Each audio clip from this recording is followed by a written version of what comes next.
Olá, tudo bem? Seja bem-vindo ao canal. Hoje estaremos realizando a leitura e comentários do texto a seguir. Esperamos que a compreensão e entendimento do mesmo possa te ajudar de alguma forma, e assim você e também todos os seus entes possam ter um melhor entendimento de nossa vida diária e possamos lidar da melhor forma possível com as situações que ocorrem em nossa vida. Lhe desejamos uma ótima audição.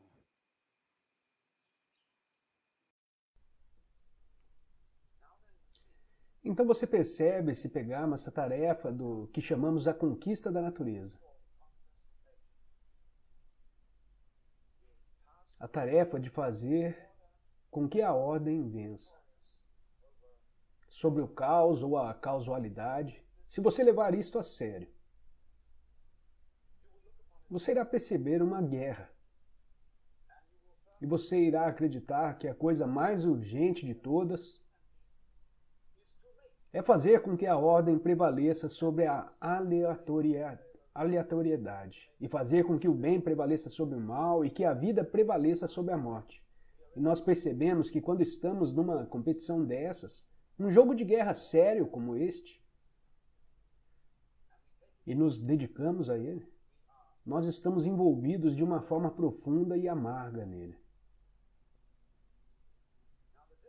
Agora, a diferença entre budismo e ciência, como uma forma de conhecimento, é que no budismo seria dito que essa maneira de ver as coisas, a missão da vida, de fazer a ordem triunfar sobre a desordem, deixa algo de fora. Se lembram que no início eu chamei a atenção para uma palavra em sânscrito que é fundamental ao budismo, avidya.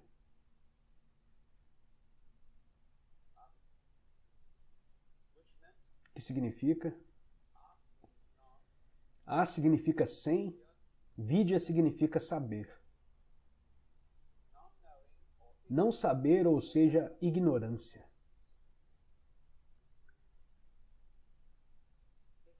Ignorância, em outras palavras, deixar de se dar conta de algo. E eu quero usar uma ilustração familiar para mostrar de que forma ignoramos. Você vê uma figura que é aparentemente, ao olhar para ela, dois rostos de perfil, prestes a se beijarem. Agora, se nos afastarmos um pouco desses dois rostos, nós podemos ver na área branca entre eles a forma de um copo.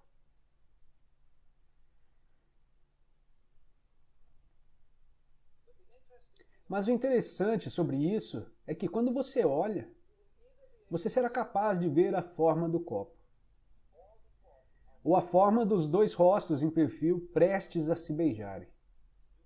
Você pode alternar entre os dois rapidamente, mas você não será capaz de vê-los dessa forma ao mesmo tempo. Em outras palavras, o branco precisa ser o background e o preto a figura. Ou o preto precisa ser o background com o branco se destacando. Então, desta forma, nós somos incapazes de ver verdadeiramente. Podemos pensar, depois de um tempo, nos acostumamos com a ideia de que as figuras estão ali, a branca e a preta. E elas são mutuamente necessárias. Naquela figura que mostrei, você pode dizer que tanto o copo quanto os rostos estão lá. Mas nossas ideias sobre eles, nossos conceitos, são mutuamente exclusivos e não podemos vê-los ao mesmo tempo. Então, assim como vemos um, mas não o outro, da mesma forma nos identificamos. Afinal, quando você está olhando para a figura branca na ilustração, que é o copo, você está se identificando com o copo. Quando olha para os dois rostos, você está se identificando com a imagem de perfil. Então, da mesma forma, quando nós experimentamos o mundo ao nosso redor, nos identificamos com o sujeito, aquele que está ciente. Nós não nos identificamos com aquilo que vemos, mas o fato é que se não há nada para se ver, não existe a experiência para o visualizador. E se não existe o visualizador, não existe nada para se ver. Ambos vão junto da mesma forma que preto e branco. E essa ideia de que o sim e o não, o preto e o branco, o interior de uma sala, por exemplo, se desenharmos um quadrado para representar a ideia de uma sala, não posso ter um quadrado sem que haja dentro e fora. Eles estão juntos. E no budismo essa ideia se chama sunya. Apesar de ser corriqueiramente traduzido como inexistente, significa que o interior do quadrado não pode existir sem o exterior. O sujeito sem o objeto, o preto sem o branco. E claro, isso é representado fundamentalmente nesta figura chinesa do Yang, ou o princípio negativo, e o Yang, o positivo, e o Yin, o negativo, girando e girando nas alternações da vida. Agora a pergunta é, estariam esses peixes envolvidos numa luta? O branco está tentando comer o preto e o preto está tentando comer o branco? Se essa for a situação, então a vida não é nada mais do que uma competição sinistra. Se este for o cara do bem e este o cara do mal, se este é a ordem e o outro o caos, então a luta entre eles continua. E esta é a forma que nossa tecnologia interpretou a situação do homem contra a natureza. Esse é o homem, o branco, o cara legal, e a natureza o escuro, o cara mau. E o branco deve comê-lo. Mas o que aconteceria se o peixe branco conseguisse ter sucesso em devorar o preto? O peixe branco desapareceria, assim como o escuro, pois o branco só está lá quando em contraste com o escuro. Então, se esses dois peixes, como se fossem acordar, se este acordar e o outro também acordar, o que é que se chama de despertar no budismo, eles percebem que são um. Em outras palavras, eles vão juntos, são inseparáveis. E essa realização é aquela experiência, que é chamada no Zen Satori, ou no budismo de Bodhi. Essa iluminação inesperada de nossa consciência, de que a vida não é realmente uma competição, não é fazer o sim vencer ou o não, ou o positivo triunfar sobre o negativo.